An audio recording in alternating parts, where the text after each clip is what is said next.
सत साहेब बंदी छोड़ पूर्ण ब्रह्म परमात्मा परम पूज्य पिताजी सदगुरु रामपाल जी के चरणों में दास भाग्येश का कोटि कोटि दंडवत प्रणाम। बंदी छोड़ सदगुरु रामपाल जी की कृपा से ज्ञान यज्ञ मुक्ति बोध का पठन। सभी भाई बहनों को दास का प्यार भरा सत साहेब।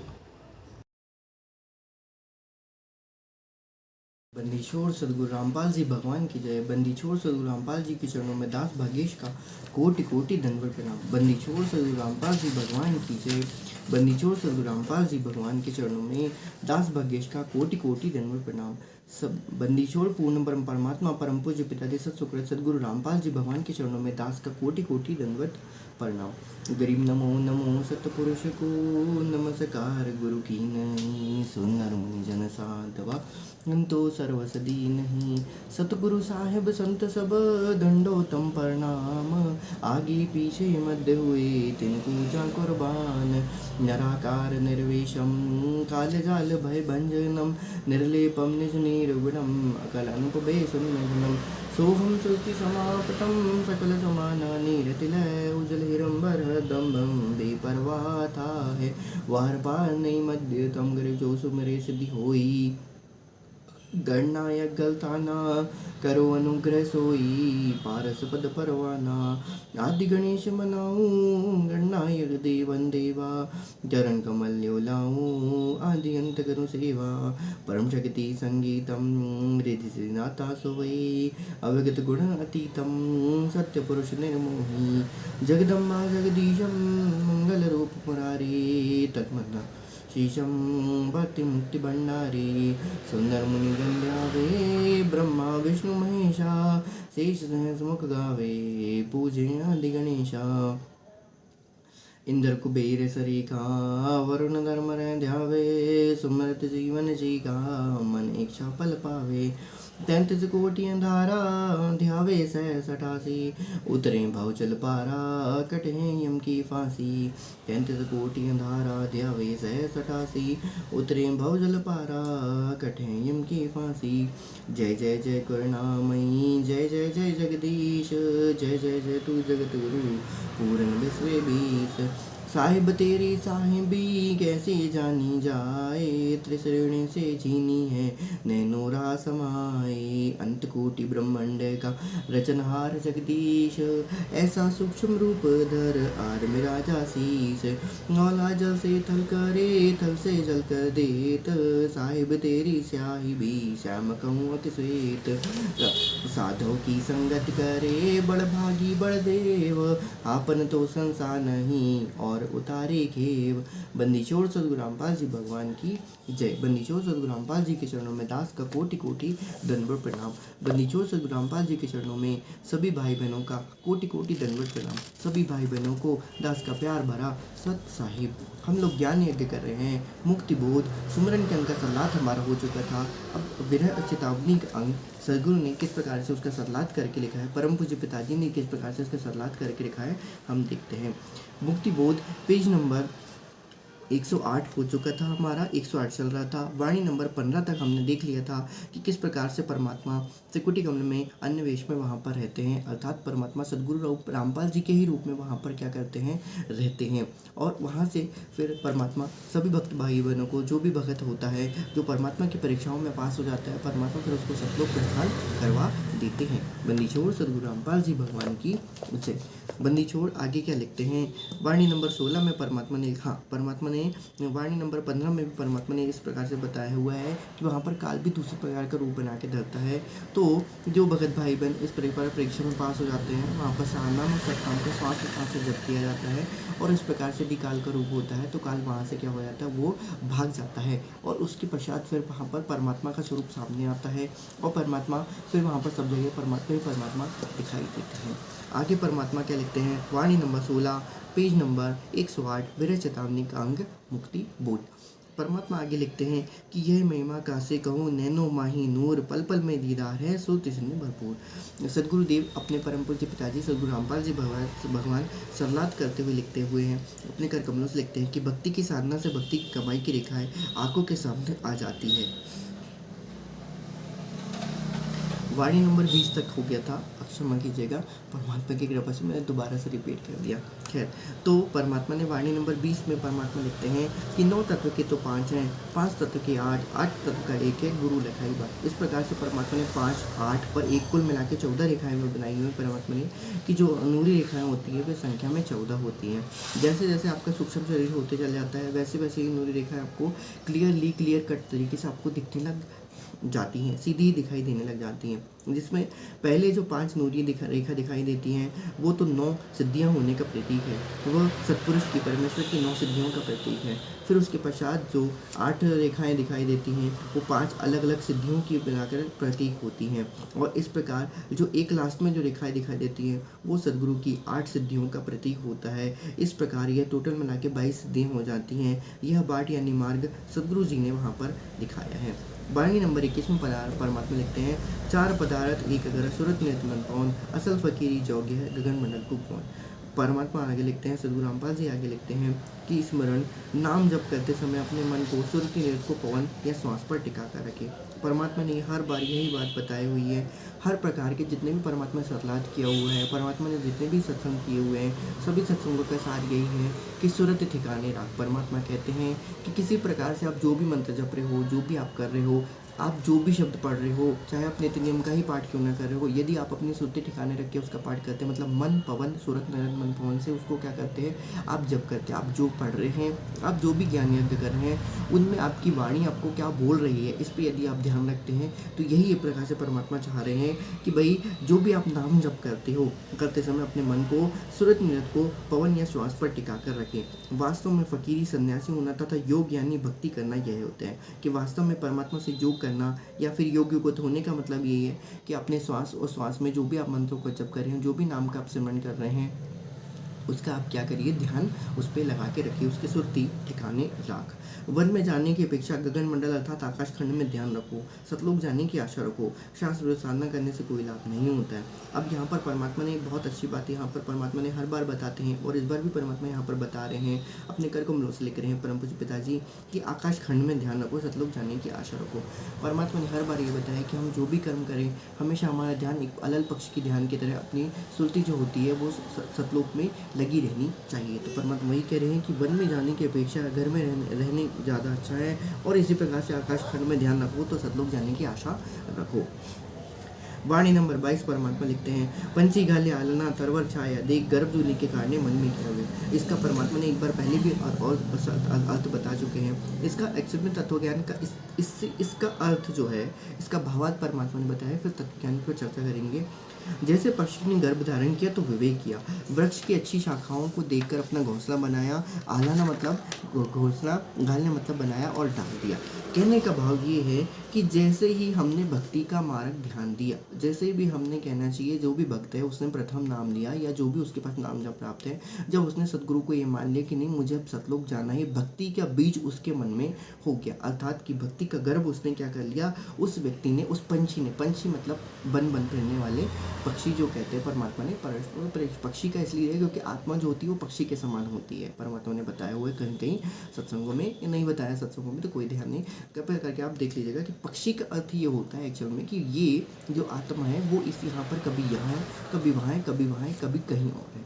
कहने का भाव है इस पक्षी का जो पक्षी होता है उनको कोई परमानेंट डेरा नहीं होता है। परमानेंट डेरा होता है तो उसका, हमारा जो पक्षी, हम पक्षी हैं, आत्मा जो पक्षी का रूप है, कहना चाहिए पक्षी का रूप नहीं है, क्षमा कीजिएगा, लेकिन कहने का भाव ये है कि परमात्मा ये बताना चाह रहे कि तुम यहाँ पर पक्षी की तरह वन भटकते हुए फिर रहे हो, तुम्हें तुम्हारा असली घर अभी तक नहीं पता चला है। जिस दिन तुम्हें तुम्हारा असली घर पता चल जाएगा उस दिन तुम पक्षी की भांति क्या करने लग जाओगे, आप पक्षी की तरह यहाँ पर व्यवहार और आचार विचार करने लग जाओगे। आपको हमेशा ये ध्यान रखेगा कि नहीं मेरा घर जो है वो हमेशा क्या है, सतलोक पे है।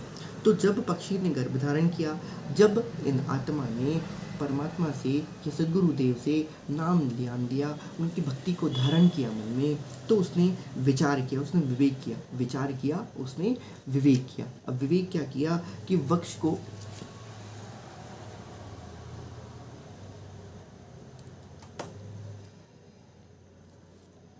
उसने विवेक किया, वृक्ष की अच्छी तरह देखकर घोंसला बनाया, वृक्ष की छाया को देखकर उसने घोंसला बनाया। कहने का भाव ये है कि परमात्मा के भक्ति भाव के नीचे, परमात्मा के भक्ति भाव के शरण में आकर उस भगत ने अपनी भक्ति की कमाई करना क्या कर दिया, शुरू कर दिया। भगत ने सदगुरुदेव रामपाल जी की शरण में रहना शुरू कर दिया। और इस प्रकार से फिर वहाँ पर जैसे वाणी नंबर 23 में आगे देखते हैं, वाणी नंबर 23 में परमात्मा लिखते हैं, जैसे पंछी बन रम्या संझा ले विश्राम, प्रातः सुबह उठी जाते हैं सो कहिए नए काम। परमात्मा ने यहाँ पर नए काम होने का या नए काम होने का अर्थ बताया हुआ। जैसे हम लोग देखते हैं कि परमात्मा नित्य नियम में कहते हैं कि नए काम ऐसी करिए, ऐसी भक्ति कीजिए जो नए काम होनी चाहिए।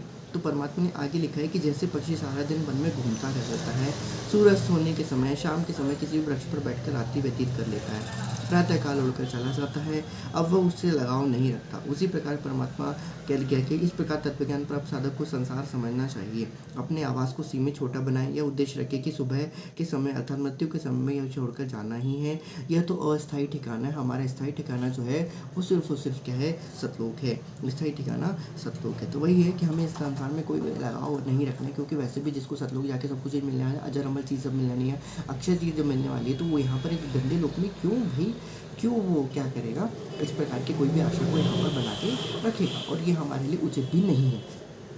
परमात्मा आगे लिखते हैं वाणी नंबर 24 में, जाके बनाता बिंद है घटबंट नहीं मुकाम, गरीब दास सेवन करे आदि अन्न देना। परमात्मा लिखते हैं कि जिस परमेश्वर का शरीर 5 तत्वों से निर्मित नहीं है, अर्थात जिसके जो नाद से पैदा हुआ है, ना ही बिंद से पैदा, जहाँ के नाद ना बिंद, घटमट नहीं मुकाम, गरीब दास सेवन करे आदि अनादि राम। परमात्मा लिखते हैं कि जिस परमेश्वर का शरीर 5 तत्वों से निर्मित नहीं है, वो उस परमेश्वर को वही प्राप्त कर सकता है जिसने नाद यानी वचन के शिष्य रूपी परिवार को तथा बिन यानी शरीर के परिवार को अपना नाम मानकर परमेश्वर के बच्चे माने हैं।